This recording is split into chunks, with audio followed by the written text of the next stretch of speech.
There's a reason that a lot of the black community doesn't have a father, and it's because of systemic racism. It's because, like, black men are more likely to be in prison. Oh, yeah, so why do people go to prison? For, like, a lot of the time, it's because they're in poverty and they have no other way to get... Okay, so they commit crimes. Hey, y'all, and welcome to Politibrawl News. My name is Brian, and Charlie Kirk, of course, does what Charlie Kirk does best, particularly when this young girl, bless her heart, is spouting absolute nonsense, and he gives her the course correction that she desperately needs. Let's dive in. But don't you think that, like, there's a reason that a lot of the black community doesn't have a father, and it's because of systemic racism. It's because, like, black men are more likely to be in prison. Oh, yeah, so why do people go to prison? For, like, a lot of the time, it's because they're in poverty and they have no other way to get... Okay, so they commit crimes. Because Yeah, but so, wait, so wait. Why do they So wait, if you're commit crimes? So in poverty, we should give excuses for committing crimes? Yes, because if they have no... Like murder? I did not say murder. I said, like... I'm saying, like, if someone is stealing something because they have no money and there's no jobs... That's so interesting. So you think most crimes are crimes of necessity in the black community? I'm not saying most. So, like, gangbanging is, like, a crime of necessity? That I literally never said that. I'm saying, but like, you're making an argument of crimes of necessity. Like, they're so hungry, they can't handle it. I'm talking about, like, crime that has to do with, like, getting food, getting stuff that you need to live. Right, but we have food stamps for anyone that needs it, so that doesn't exist. We have subsidized housing for anyone that needs it, so that doesn't exist. We have free health care for any poor person that wants it, called Medicaid, that doesn't exist. We also have welfare, cash, for anyone that wants it, so that doesn't exist. So what is it they're missing that they need to go, sorry about that. Well, the food, like, a lot of food stamps might not cover all of what they need, and also housing is, like, there's not unlimited housing. A lot of people who are unhoused have to, like, go to shelters, and then they get kicked out of shelters because there's a mandatory stay limit. So it's not right, like you just get a house. It's not a stuff thing, though, right? It's like, if you need stuff, there's also tons of charities out there that can provide assistance, churches. You will not go hungry in this country. You will not starve in this country. Yes, you will. There's, like, no, we have an obesity problem. Street? We have an obesity problem, not a starvation problem in this country. What are you talking about? In State Street, if any one of those people went to the local Episcopalian church or Methodist church, they will get fed. I guarantee it. If they go to a local food shelter, they will get fed. Okay, but I'm talking, housing. For housing. If we have Section 8 subsidized housing in this country, right? If you want to have a roof over your head, you can have a roof over your head. With, like, thousands of rules, and you can't do anything. Yes, of course, yes. I mean, it's not ideal, but the point is this. So let's just go back to the crime and necessity, right? Mm-hmm. So why do people commit crimes? I'm not saying why all people commit crimes. I'm saying there are people who commit crimes because they have no other choice. Got it. So why is it that other people that are as poor as they are in separate racial groups don't commit crimes at the same rates? For example, blacks are 13% of the population, and they commit over 50% of the crimes. Why is that? Black people, I would say, not blacks. Okay, but it's not. I could say whites, and you wouldn't care. So anyway, hold on. Right? I can say Hispanics, you wouldn't care. So don't police my language. But whatever. I'm not policing your language. I'm just saying I would say black people. Fair enough. But the insinuation is that I'm being racist. But that's fine. Okay, that's your opinion. Yeah, but so black Americans are 13% of the population and commit anywhere between 50 to 56% of murders, crimes, carjackings. Why is that? Well, what percentage of the white population is living in the same level of poverty? Got it. So, there's twice as many white Americans in poverty as black Americans. Not the same percentage, but still, if you look at white Americans in poverty, they commit far less crimes than black Americans in poverty. Why is that? Maybe it's because when you're in a store, like, they follow black people and they don't follow white people. What about murder? Rural? No, but why is it that, like, just saying murder, why is it that black people commit so many more murders? White people live in rural? Like, that's not, you're being followed in a store and you commit more murders? Yeah. You're making the rule, or I'll get to you in a sec, but okay. it's not, anyway. It's not a good argument. But let me just go back to one thing you said. Systemic racism, right? So the idea of systemic is that it's within our laws. Mm-hmm. There are some black Americans here listening. What can you as a white American do that the black American cannot do? Let's see.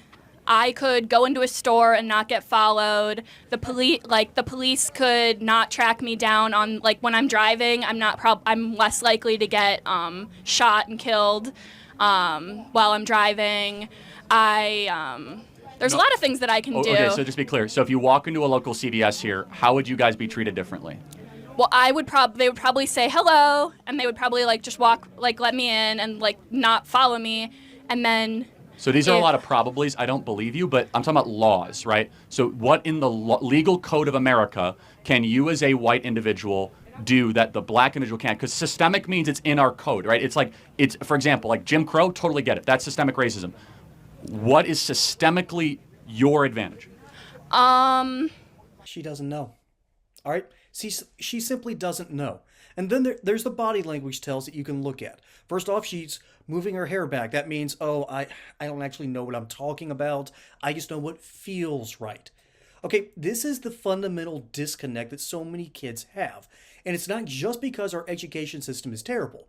Okay, first off, our education system does prime these kids for complete and total failure because, as George Carlin, and I hate the fact that I'm quoting him, does point out here that the kids are educated to be just smart enough to handle the levers and the knobs, but not smart enough to question why they're doing this job. Okay? I hate quoting George Carlin, but that's sort of what's been happening. Our education system primes kids to accept all the information given by experts. The thing is, they're not getting their information from experts.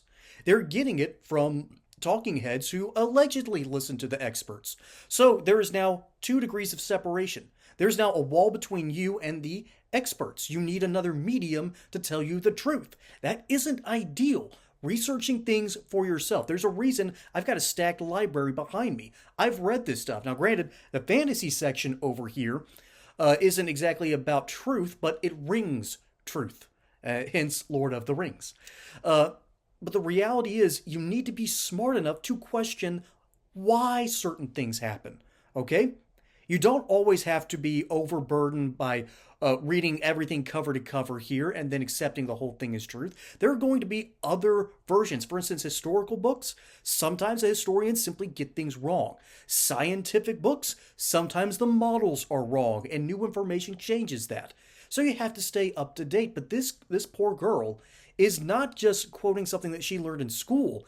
This is something that was told to her by her friends. This is something that she might have read in a headline. She's smart enough to know that there is a problem, that they're currently talking about racial issues in America, at least in the terms of, is there systemic racism towards the black community? As someone from the state of Georgia, as someone who has noticed a massive retreat and regression of the presence of Confederate battle flags, they used to be not everywhere, but they were fairly prevalent when I was little. And after about 2006-ish, they were mostly gone.